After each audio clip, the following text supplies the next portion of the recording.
our mission is to enable older persons and the children left in their care live a better life regardless of their faith. Reach One Touch One Ministries, in short ROTOM, was founded in 2003 in Uganda. The birth of ROTOM stems from a story of an old woman called Elizabeth and her grandchildren. I had the opportunity to live in Canada and USA, and while I lived there, I supported 2 girls in Uganda. These girls were living with their grandmother Elizabeth, and when I came to see them, I found one of their biggest needs was a house. So I built for Elizabeth and her grandchildren a house. This is the house in which she lived with her 2 grandchildren, and we were able to build for them this house. With that, I shared with my wife what had touched my heart, and I returned, leaving my job in USA to Uganda. Many people thought something had gone wrong with me, but I had been convicted and felt like as a Christian I needed to do something. And from Elizabeth, I learned that she had several other friends who were in the same situation, who had lost their children. So before I knew it, I came back in October. Within 2 months, I was visiting 8 old people in their homes, and they were telling me the same stories, how they had lost their families, how they were suffering, and I had nothing I could do at that point. There was no NGO, it was just me as an individual. So I asked them if we could come together weekly, just to pray. And we came together weekly at that house I had built for Elizabeth. And as we prayed regularly, I got to know more of their needs and more of their stories. And they loved to stay with me once a week just to pray, to talk, and that prayer and talk became very good for them. They liked it. They liked to do it because they could express themselves, they could share some of the burden, they could talk to each other. And since then, up to today, ROTOM provides an opportunity for poor old people to come together weekly to just talk about their problems, talk to each other, and sometimes somebody shares something they think is very big, others share another thing. So they lift each other's burden, they support each other emotionally. And because they like to stay long, we provide for them a meal when they come. And that coming together every week, we call it a weekly fellowship. So I realized they were falling sick, they were lonely, and I started talking to my friend. I said, look, I visit these people every week, I give them food every week, but they also fall sick, and I cannot sustain this financially. So some of my friends said, Kenneth, we want to support you. How much do you need to do that? So I asked around, and it would cost me $20 per month to give food, to visit, and if anybody falls sick, I would keep something to take them.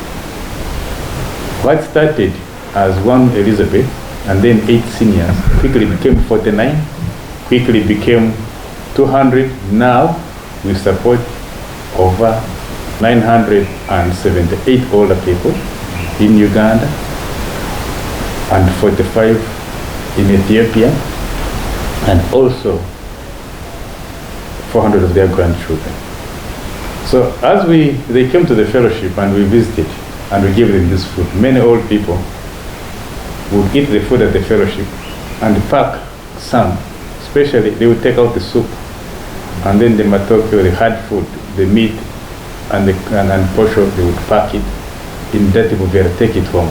And it was consistently happening. I said, why do you take the food? This is your food, finish it. They said, Kenneth, how can I eat the food when I have grandchildren at home not eating? I'm saving some for them. And then in one incident, we had given an old person medicine just for cough. It was supposed to last her 7 days. When we went to check on her in 2 days, she had finished the medicine. I said, what happened to the medicine? She said, I used it. I said, but how? This medicine was prescribed for a week. I said, but you know, my grandchildren were also sick. So we realized that their needs were not only themselves. Their biggest burden was their grandchildren. So we looked for partners and we started supporting grandchildren. And we help now, as I said, 400, but over the years we've helped over 550 grandchildren. Some have got through education, through healthcare, counseling, spiritual nurture, and leadership development. Several, over 100, have graduated from universities and colleges, and they are working. And some are actually now helping their own grandmothers. Many have been lucky that they have grown up and grandmothers and grandfathers are still living. They are the ones now helping them, replacing what would have been their fathers and parents who died. All the people need health care. It is our second objective. All the people need food. Our third objective is providing food and income support for all the people. And lastly, but also very important, they need help to raise orphans that have been left to live. And through them and finance them, now we have we call it Senior Friendship Program. The Senior Friendship Program is a program where a person like you or him would say, for every month, I give you some money to support a certain senior. Currently, it is equivalent to $38, or in Uganda, if you are supporting us from Uganda, it's 100,000 Uganda shillings. This enables us to pay for healthcare, for home visits, for food support, and all that. 2 incidents happened. One of them was an old man who had been infested with jiggers, and when we found him, we took him to the center. So the nurses didn't know what to do. He was incontinent, he had jiggers. They pushed him from one hospital to another. When we would kill him, they said, he's very dirty, he needs too much care, we can't keep him. Another one was actually with malaria. We took him, but because he was incontinent, he could not control his going to the toilet. And this hospital had one ward for men. He would go at any time. Before they know it, the place is smelling. They say, you come and take your old man. He's making this place smelly. We cannot keep up with the cleaning. We have only one person to care for these many old men, and others are going to leave the hospital because of him. So in between, we actually took him to 2 different hospitals. I won't mention their names. In between that movement, he died. And I was so angry. In my understanding, he died because he was cold. If he had been young, maybe he would not have been incontinent. He would be able to know that he needs to go to the toilet. He would have said, and he would have taken him to the toilet. So he would not have been chased. So we decided that we would build a facility which cares for old people, because in that facility they won't be discriminated. So that's the health center you will see. ROTOM started building health centers. So now we have so far built 2, one in Chiga, former Kabale, one in Mukono. They are dedicated to the care of old people. And in these places we care for them very well. Thousands of old people come here every year. I think about 5,000. We come, receive care, and go. And we are patient with them. That's one of our strengths. We understand old people. We understand their needs. And they have our trust. Actually, because of our support, in the last 5 years, the average age of all the people we support has grown from 72 to 78. So we have increased life expectancy, I believe, of all the people we support by 6 years in 5 years. We train 10 to 12 to 20, depending on young people who are grandchildren of these old people, in how to care for elderly people. For 3 months, we train them from here. We have our nurses and doctors, they train them in basic care. And this helps these old people have some care, but also helps their children get jobs. We don't employ all of them. Some of them go to Kampala, they are hired in homes of who have elderly people. Plus, we have now started building care places. Traditionally, we lived together. Me, you, anybody, we lived with our fathers in the same homestead. We grew food together. We worked with each other. There was enough hands. Now, when we leave our villages, we come to the cities looking for jobs. We leave our parents in the village alone. They cannot take care of themselves because there's nobody to care for them. So the number of old people who are being abused because the families are overwhelmed is increasing. The demand for land, which is the biggest asset they have, is also increasing. So younger people want the older people to give them property. Older people are holding on to their property because there's a safety. That's what they hold on to. So there's abuse from younger people wanting property. Older people saying, no, I can't give it to you yet. Wait for me to pass on and you can have it. People don't have jobs, they can't wait. So there's increasing rural-urban migration, which causes that. There's increasing poverty in villages. People don't have jobs. So this notion that African tradition takes care of the older people is there, but it is fast going away. The other thing is that because of that, there is not much funding. That's why you don't find other NGOs helping older people. There's no funding. There's so much funding for children. There's so much funding for women. There's so much funding for youth. These days, even the government gives money for youth. There's so much funding for all these categories of people that are suffering. There's no funding. So whether it is donors, you hardly find a donor. Whether it is government, even local businesses. Actually, when they hear that you're helping people, they first get surprised. They may later thank you and recognize and appreciate after education, but the challenge of funding is hard. We have been very lucky that we can sustain the support for 1,000 old people. And our luck stems basically, for me, I think from one point, trust. We are very faithful in how we use the money. We do not use money for what's not meant to be. We are very frugal with every penny we receive. We make sure it is used the best it can be used. We have a very good financial management system. We have very effective social workers and nurses and other medical workers. We have very many volunteers in the villages. We actually have over 90 volunteers. We have over 47 staff now, 50 staff we have. And because they are very effective, because they are very honest, because they are very thorough in their job, we have been able to produce a good job. We have started a school. It has 60 grandchildren. We want to do excellent education. And we hope that the community also will bring those who can afford, bring their children in, and they will pay. And when they pay, if there is some money left over, we can help those who cannot afford grandchildren.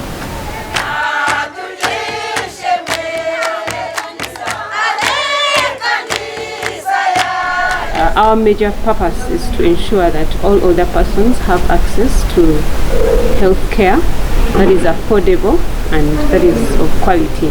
The two ROTOM health centers are eye centers of geriatric excellence in Africa, and we are located in Mukono and Ruchiga district, that is in Muhanga Town Council.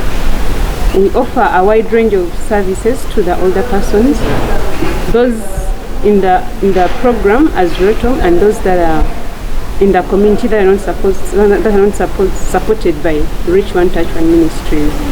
We have different services that we offer. We offer consultations at outpatients, inpatients. We do have outreaches in the communities where we take our nurses, our doctors and clinical officers, including mobile laboratories, to the communities, and they offer free health care to the needy older persons in the villages that cannot come to the health centers. We have an ambulance, which is an emergency call and rescue 24 hours.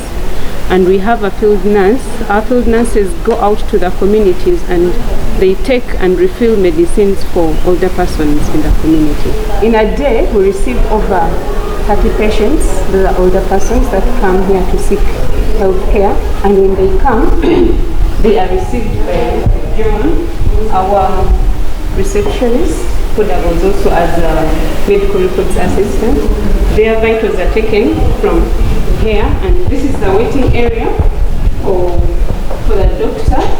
And these older persons are already waiting for their doctor to be worked on and given their medicine. The doctor's consultation room, where seniors are assessed clinically to know what exactly they are suffering from.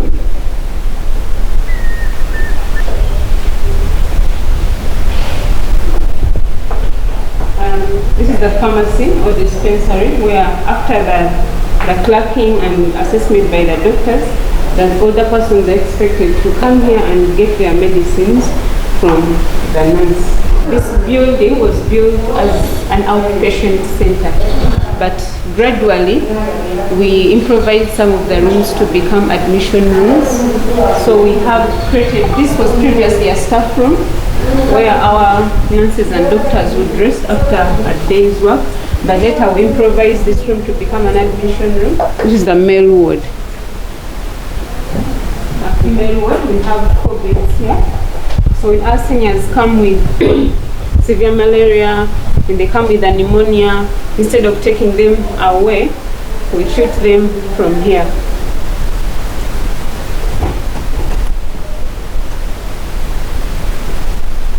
This is the inside of our emergency rescue ambulance, which operates 24 hours. In the cabins here, we have the emergency drugs that are usually given by the nurse in transit. We have our sundries here, the cotton, the catheters, the gauze, and we have the ambulance bed, and the patient relatives can sit here. We have oxygen in this ambulance, in that even when a patient requires oxygen during transit, we can easily transport them to the next facility.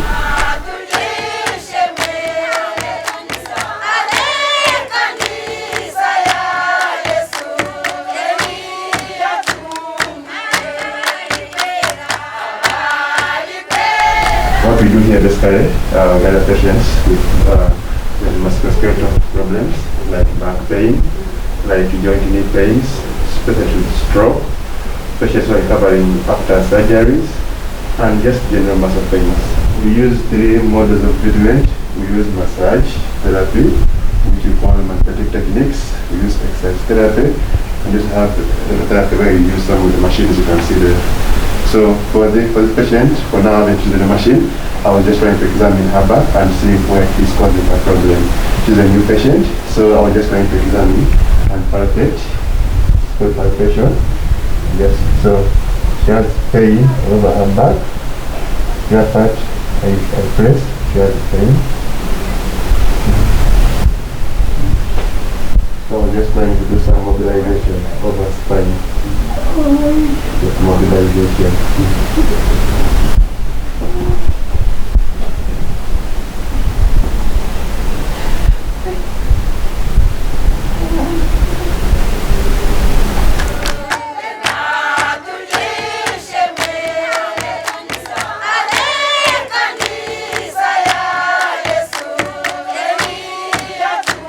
Most of them are bedridden.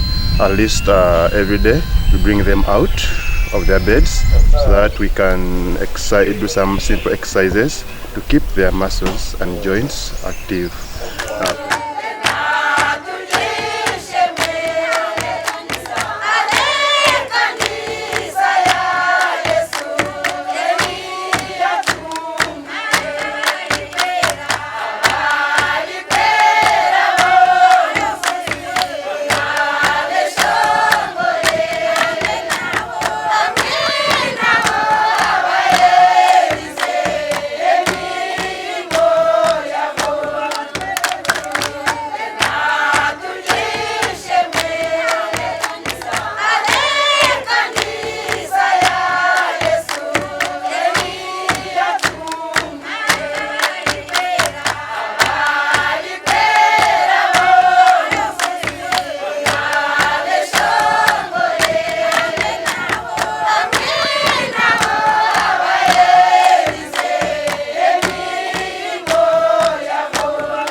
We do run a number of tests around here which are simple and easy to do. And one of those most common we do here, we do malaria testing, we do HIV screening, we also do hepatitis screening, we also do ZN spectrum analysis, we also do other serological tests, as including the typhoid screening,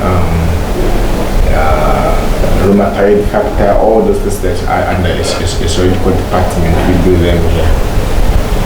On a day average, we receive at least like 10 clients a day, and you know what it means when a client comes in the laboratory. At times you receive a client with over like say 5 tests or 4 tests per individual. So if I say receiving at least 10, yeah, it's really quite a big number, like in terms of output. So because we don't want our clients to wait for a long time waiting for their test results, so we always try to devise the means on how to do some better and waiting period time. I use this machine when I'm doing a malaria examination and other micro organs that requires me to be examined using a microscope. Where we attend to those seniors that come in with very severe acute conditions, such as hypoglycemia, and they're having convulsions, where we do minor procedures like suturing and wound dressing and giving injections. We also have our oxygen concentrator in case someone needs oxygen. We put them on oxygen. This is our emergency crash trolley, where our emergency drugs are kept.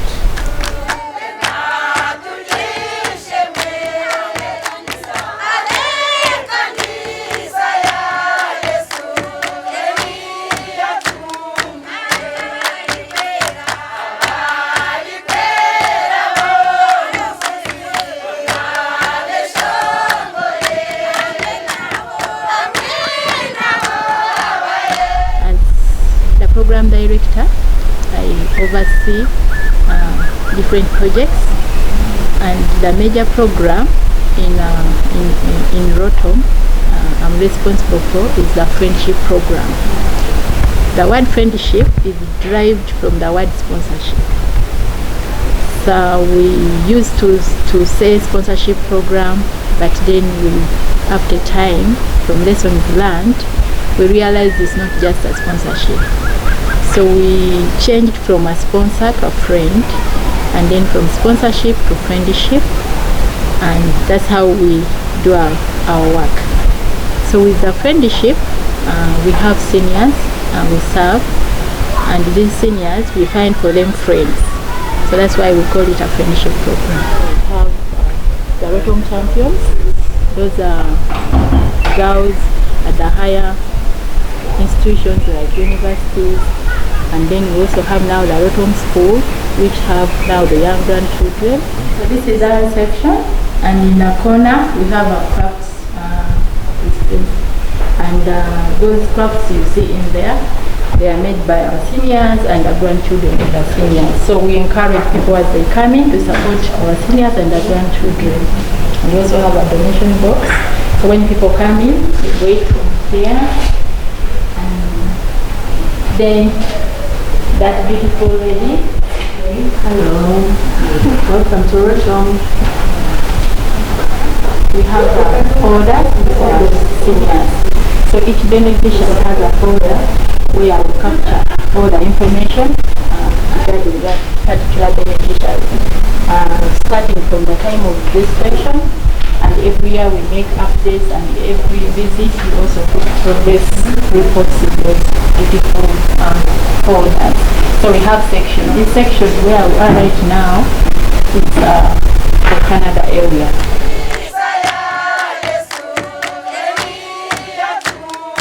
Our main work here at ROTOM is to take care of the resources of the organization, the finances, and the human resource.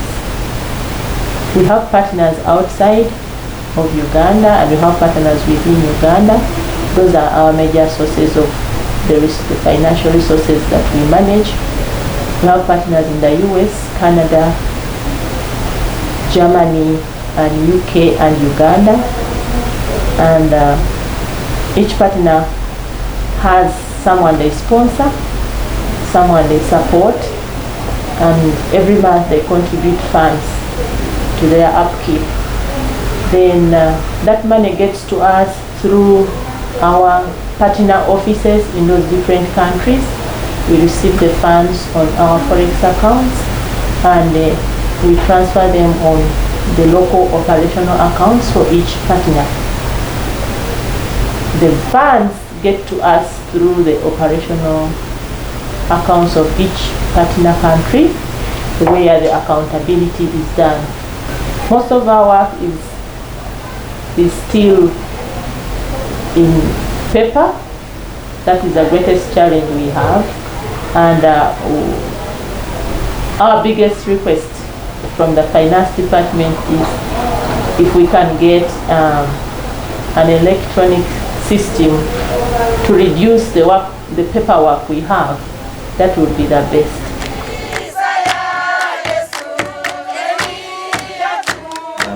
What we do as special projects, we call them special projects because they are complementary projects that are not supported by the sponsorship fund.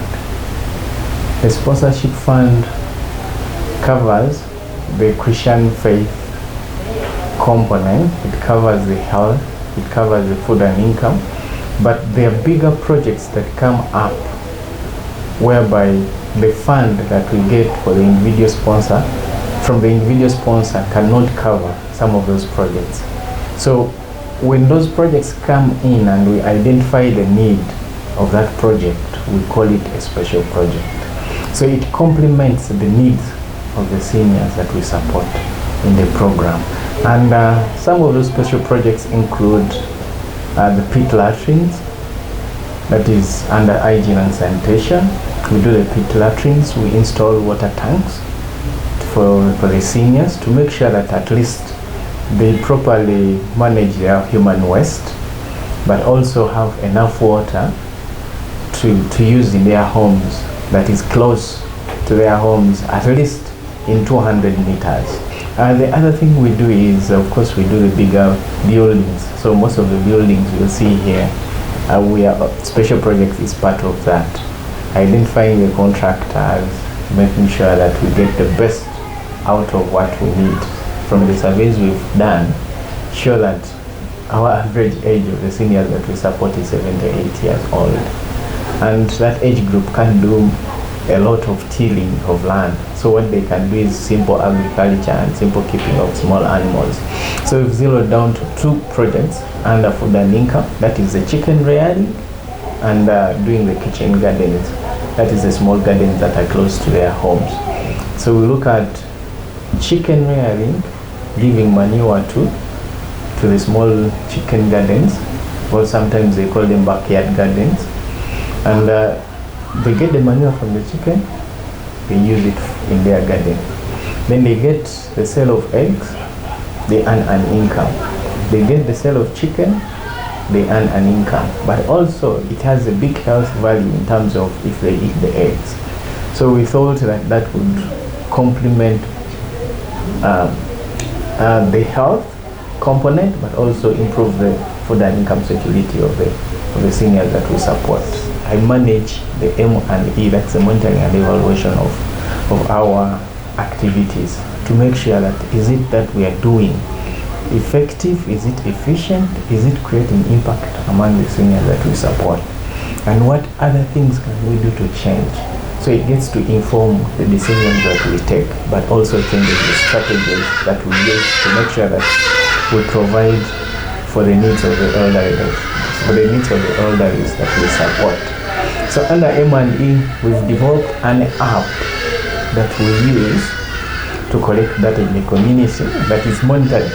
Here, everyone can access that information, whether you are in the USA or whether you are aware, you can access that information at any time. So the information is entered by the field assistants we have in the communities that we work with.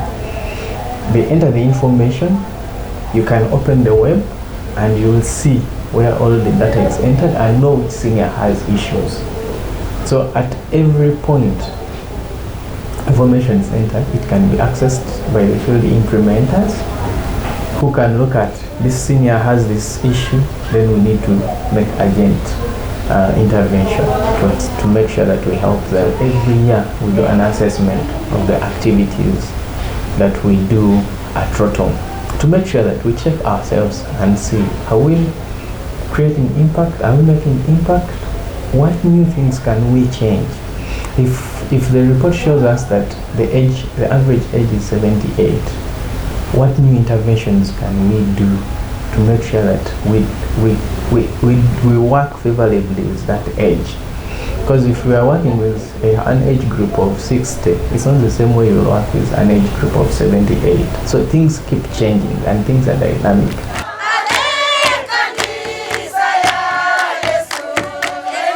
My major role is to look out for the children and the teachers to support them. The ROTOM school started in 2018 with 30 children, grandchildren, and we help them to grow up into people who will have great character, be innovative, and we do our things with excellence. When the children come to school, the first thing we do is we make sure they have a warm cup of tea, because by the time they leave home, it is too early for the grandparent to prepare breakfast for them. And we don't want them to be weak during the first part of the day. So as soon as they arrive at around 7, we give them a warm cup of tea, and then after that, we start with devotions, because we want to build a character that will make a leader one day that will have integrity and do things that are supposed to be spiritual. So we start with the devotions, and then we do that for an hour, and we go through discipleship lessons every day. We do this every day because we know that on a Sunday they may not be able to go to church. So we take this opportunity to build their spiritual lives when they come to school. We started with kindergarten in 2018, but today we have primary 2 or grade 2. So we now have 5 classes with 5 teachers, and we don't hope to have more than 20 children in a class. So in baby class at the moment we have 13 students, in middle class we have 20, in top class we have 14, in primary 1 we now have 7, and in primary 2 we have 6. And those are very manageable classes for us because they actually get individual child attention. A teacher can tell which child is not picking up very well, which child is not happy, which child is sick. So because of the small numbers, we can actually give each child their attention. Currently they all study up to midday, so by 1 they are back home because they're still very young. In future, we plan to, when they get to the upper primary level, they'll be staying for the full day, and that might begin next year because we'll have primary 3. So they'll be staying for the whole day, and we'll be able to provide proper lunch. So we also do some physical exercises every day, every morning. They have a play area, so they play a lot and they enjoy playing. They have a field, soccer field, where they can play football. Future, we are going to add in more play materials as we continue to construct the school.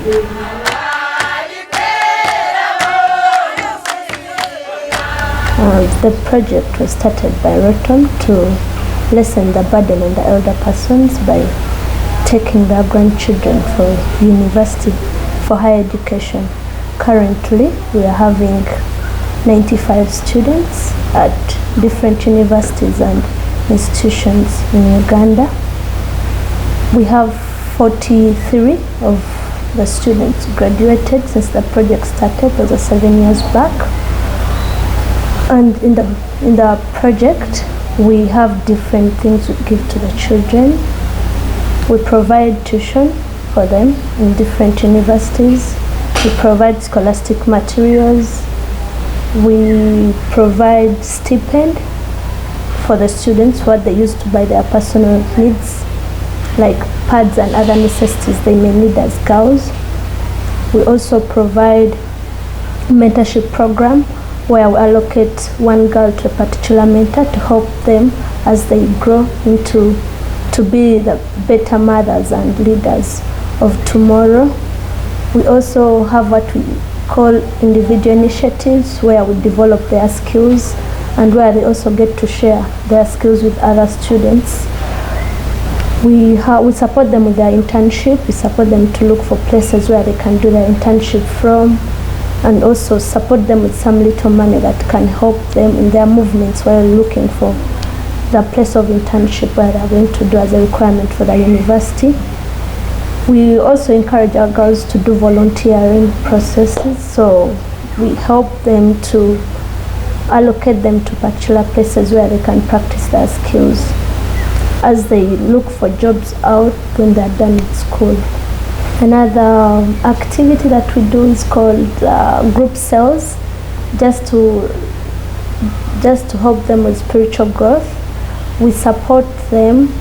Now we have topics to discuss about God. They share the word of God all together in different universities, and they get to encourage each other and strengthen each other even during times of trouble or difficulties they face as girl child as they are growing up and while at school.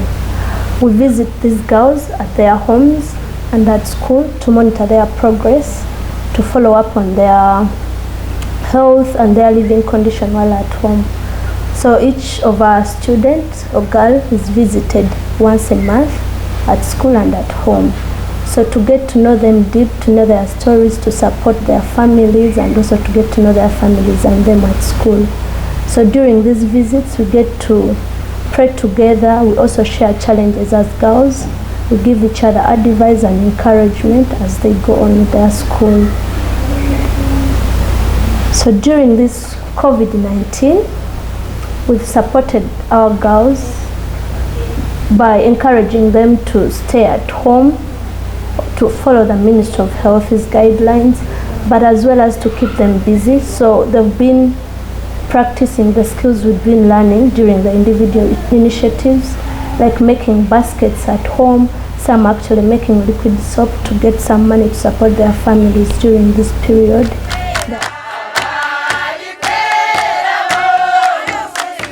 I work with the team and together we do resource mobilization, and under that we raise money for the older persons and for the organization at large, and we also advocate for in-kind donations from our partners and friends, both locally in Uganda but also internationally with our other ROTOM entities. On a daily basis, I am collecting stories, I'm collecting information about our impact, I am collecting needs of our beneficiaries, and I put all those together into different documents that we can share with our donors or anyone that would be interested in working with ROTOM. But also, above all, highlighting the impacts that we have been able to do and how all the resources we collect are able to support our seniors and the grandchildren in their care. As much as they are poor, we would like to recognize that they still have a worth, and so whatever image is going out of ROTOM must show dignity of the older person or the grandchildren in our care.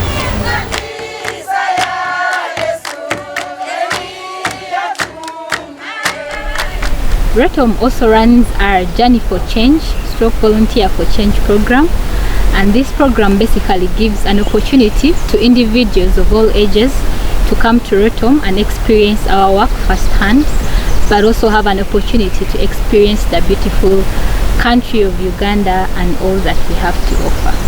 So behind me is our guest house. When you come here, it houses different teams, individuals, and so when you come, this is where you will be residing. So let's go in and check it out.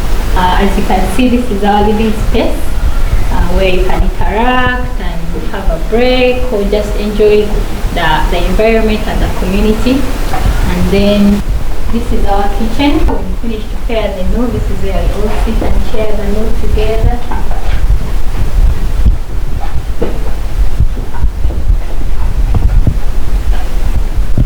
Each of the room accommodates 3 people. So depending on how many you are, if it's just a few people, each one can take a room. If it's just 4 people, each one of you can take a room. If it's a big team, then you can share the rooms. We have one that's a bunk bed, and then the single bed.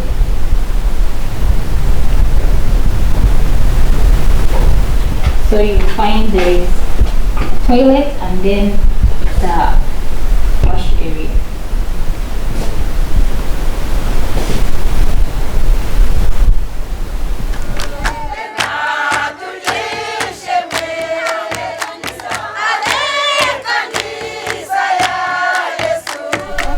Where we are right now is called Ranyoni Village Outreach Center.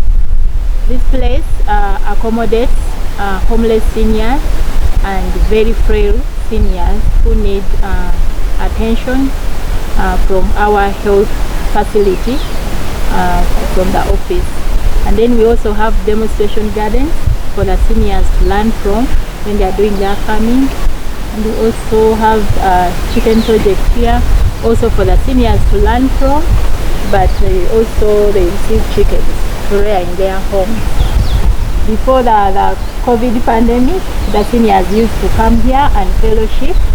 We organize fellowships for them where they come and read the Bible and share testimonies and comfort one another and share a meal. So that is the hall they use while they are here. They meet twice in a month.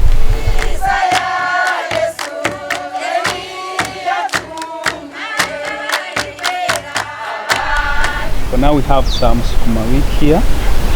This is coming to 2 weeks, and we have some tomatoes, then some green peppers. Then we've planted also some nakati. Then the other side we have our amaranthus, a period of 2 years even. So we just directed them how to harvest them in a good way that they don't destroy the plants. Then the best is the sukuma week. Sukuma week, after 4 weeks, they are able to start harvesting.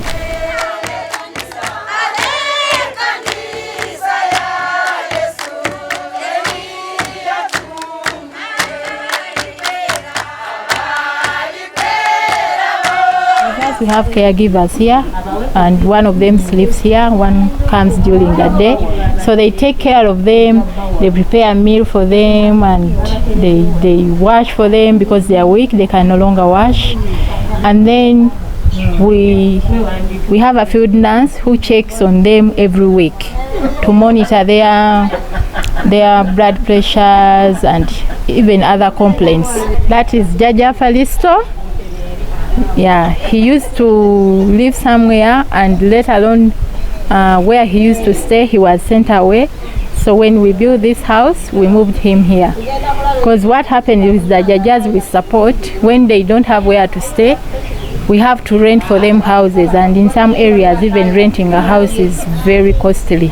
So having him here reduces on our cost, but also the care he gets while he's here.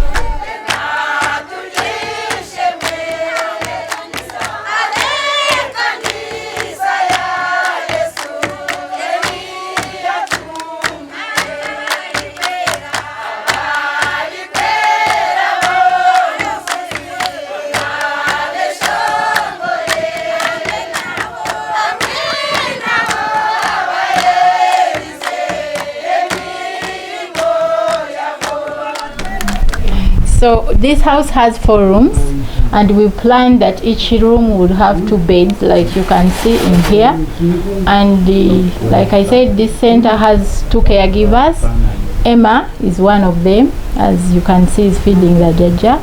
And then we have Olivia, our field nurse who keeps checking on them.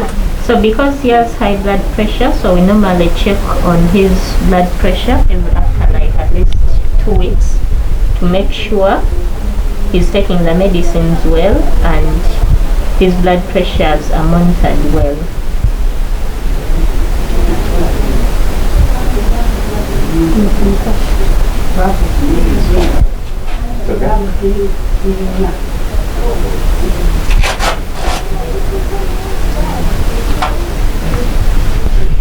Makari Emmanuel is a caregiver who sleeps here with the seniors. So right now he sleeps in a back room and he has to keep monitoring them during the night. Like Kapis now is bedridden, he can't even turn himself. So he has to wake up in the night to turn him such that we prevent the bed sores. He makes sure they are fed. Like for him, he can no longer feed himself. He washes, he cleans them, and he makes sure the place is clean, just like you've seen. Accommodates 2 seniors who are female, and it also has a bathroom. So the seniors who are living here, at least they can bathe themselves, so they use this bathroom to shower. And because one of them can still walk, they can also get out and then use the outside pit latrine. That's how you have seen it has a rail. In case she fails, she can hold on a rail to support herself.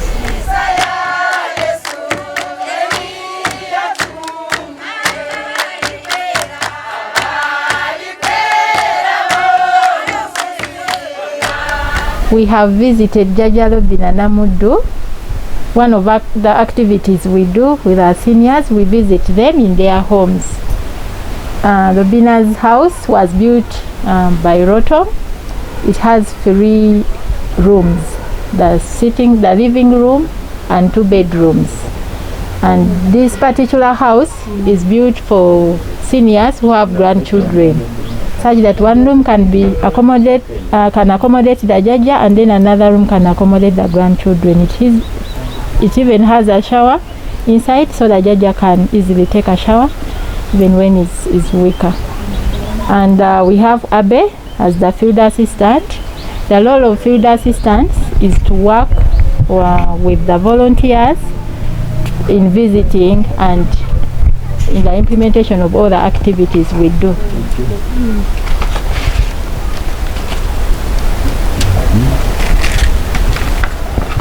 Mary, where are you?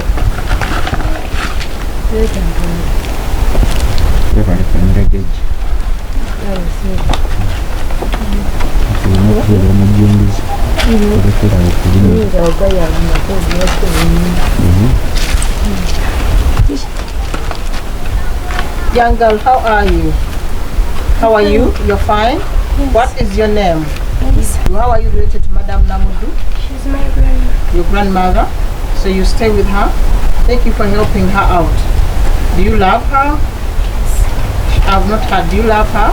Yes. Well done. Because now as the grandchildren keep growing, they understand what needs to be done. So we train them, we encourage them to remind the judges to take their medicines, to remind them to go to their meetings. Before the COVID, they could meet, they could even forget the day of meeting. But then the grandchildren, when they're there, they say, oh, Jaja, you have to go to your fellowship. So they are happy to be with their grandchildren because they support them in one way or the other.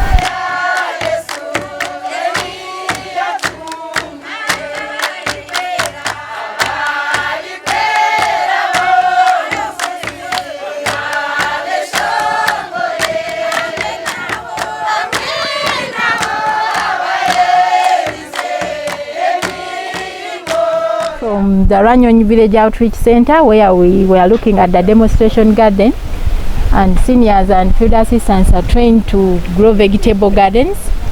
I'm happy to find Jajalo Bina with the skuma wiki. She planted a skuma wiki, and now I know in 1 or 2 weeks she will be harvesting and she's able to eat, and that will boost her immunity and her health. Father, name of Jesus, we want to thank you for your goodness and your mercies that we can do every morning. We thank you for the gift of life. We thank you for Jaja Robina's place. We thank you for her life. We thank you for her grandchildren. We pray, Lord, that as we came and as we go away, your blessing shall remain here. Thank you, King of Glory. In Jesus' name we pray. Amen. Muhammad.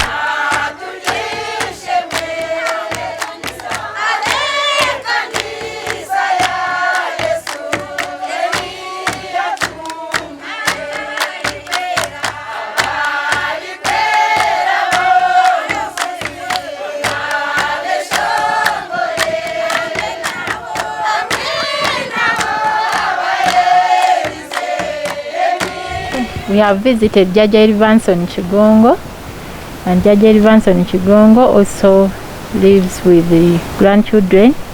I've been told some of them are not here, but we are happy to find one of the grandchildren. Can you tell us your name?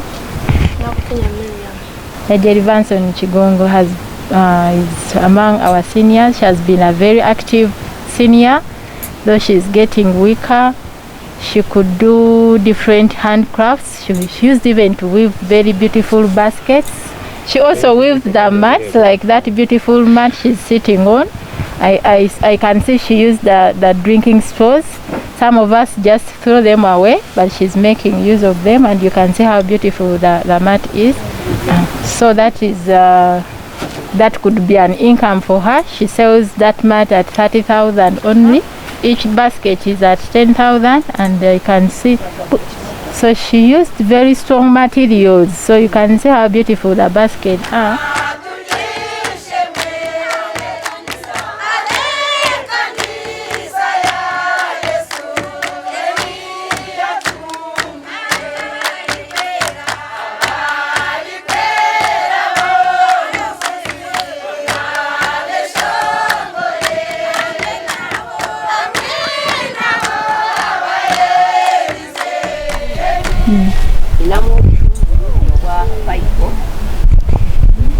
Has onions in her vegetable garden. So there are different types of onions. She has ginger, she has jobi, she has sukuma wiki. Now she has just planted dodo, which is amaranthus.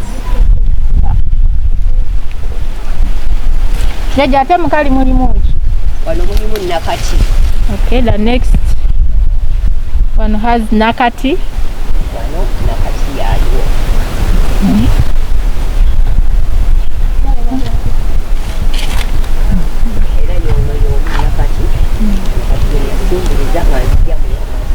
Branson Chigongo is among the seniors who benefited from the pit latrine project, and those are special projects we do in addition to the friendship support. And she's so happy and excited with her pit latrine. She says she loves it so much, and she maintains it clean. I can see. Yes, we were assessing all our seniors, and she was among those ones who had very risky pit latrines. So that's why she qualifies to have a new pit latrine. Jaja is expressing their gratitude on behalf of the other seniors. Recently we distributed food to all the seniors, and she's saying they are so grateful. Other people there are suffering, they are hungry, they can't access food, but for them they are so happy because they have the food, and when they fall sick they are treated. And on behalf of the whole group, she's expressing her gratitude to ROTOM and praying that may ROTOM keep growing and growing to support more older persons. Tubaganyiza emikisa gya Mukama mutuuke bulungi ate era n'olulala mukomewo bulungi. Naye tweyanjizza nnyo.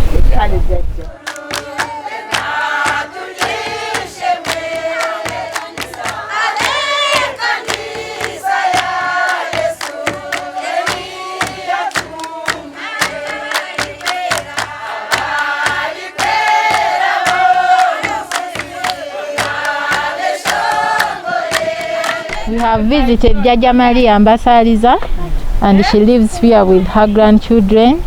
Jaja Maria is among the seniors who benefited in the animal rearing. So she has a beautiful cow and she loves it so much. And what we do with that project, each senior rears a cow, and when it produces, then we give a calf to another senior. So that's how that project is running, and Jaji Ambassador is very grateful with that cow.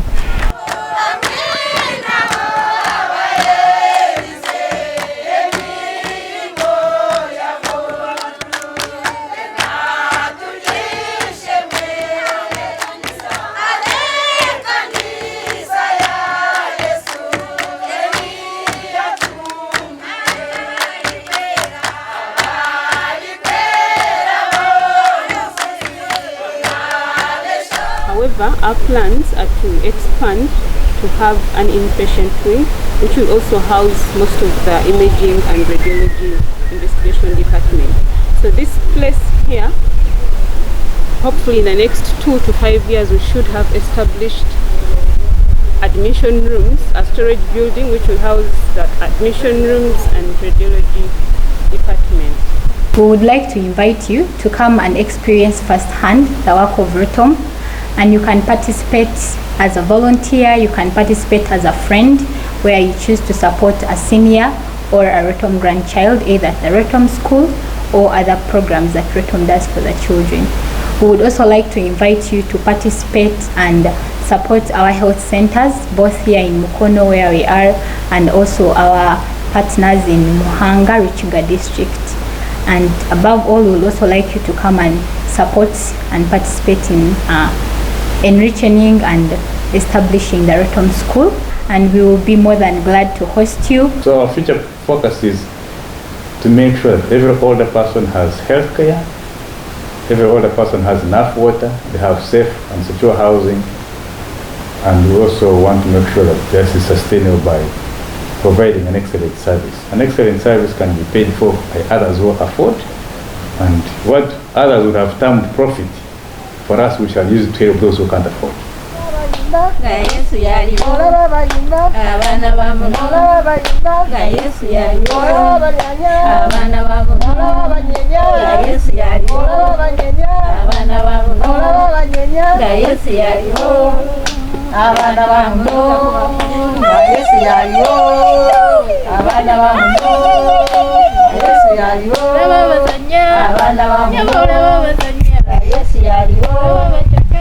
Abana bamuno nga Yesu yaliwo, abana bamuno nga Yesu yaliwo, abana bamuno nga Yesu yaliwo, abana bamuno nga Yesu yaliwo, abana bamuno nga Yesu yaliwo,